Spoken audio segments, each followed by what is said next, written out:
ማኛለ 15 ዓመት ነው ጤና ጥቼ ተንከራተትኩት ያለ እድሜ።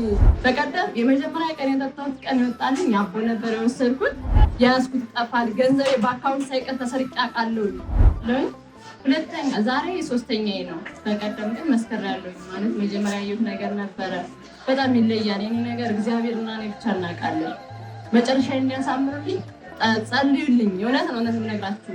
ውስጤ ላይ ያለው ሰራዊት በጣም ለራሴ ይታወቀኛል፣ አውቀዋለሁ። በቀደም የመጀመሪያ ቀን የጠጣሁት ቀን ይወጣልኝ ያቦ ነበር የወሰድኩት። ጠጥቼ የወጣው የመግል አይነት ነገር ነበር ይወጣል። ወደ ላይ ነው የወጣው።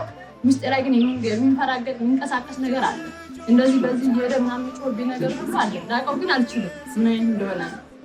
ከዛ እየጓጓሁን መጨረሻ ነው ያለው ብዬ በቀደም መጥቼ ወሰድኩኝ።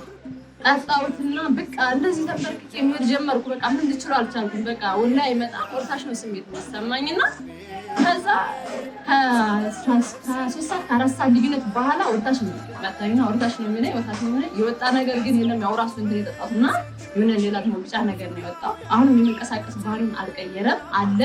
2 ቀን አስተኛለሁ እኔን ማለት ነው። በጣም ከአቅሜ በላይ ሆነ። ቅንጭላቴ ላይ ወጥቶ ራሱ ይዘውተኛል። ምን እንደው ላውቀው አልቻልኩም። የምኖረው በጸበል ቦታ ነው። ምን ጊዜም ጸበል ቦታ ላይ ጸበልተኛ ነኝ። አሁንም የምኖረው በጸበል ቦታ ነው። በቦሌ ሚካኤል ቅዱስ ጻድቁ አቡነ ጎርጎርዮስ በሚባል ገዳም ነው የምኖረው። ከመጣሁ 9 ወሬ ነው። ስመጣ በድንገት ስውሯ ማርያም ነው ከሆስፒታል ከኦክሲጅን ተነቅሎልኝ የመጣሁት ለ7 ቀን ብዬ ግን አላሰብኩትም። ከቤተሰብ ስለይ ትንሽ ነገር ይዤ ነው የወጣሁት። በድንገት እንደወጣሁ ነው የቀረሁት። አመላለሴ እንዲያምር ጸልዩልኝ። የእውነት ነው በጣም ይሰማኛል። 15 ዓመት ነው ጤና ጥቼ ተንከራተትኩት ያለ እድሜ።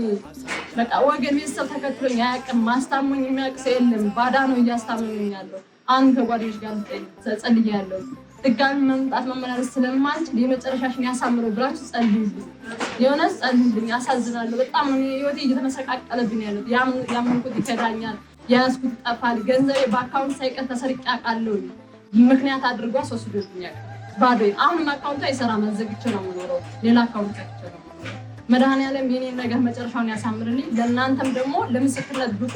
ዛሬ ሁለተኛ የመጣሁት በቃ ይሄን ነገር መናገር አለብኝ። የመጨረሻዬንም ወስንልኝ ብዬ ለመናገር ነው የመጣሁት። ለእኔ የደረሰ ለእናንተ ድረስላችሁ። ፍጻሜውን ለማየት ያብቃኝ። እናንተም ጸልዩ። ብዙ ልጆች አሉት ለስሙ ምስክር በዙሪያው ያሉትን አብቷል ክብር ስለፍ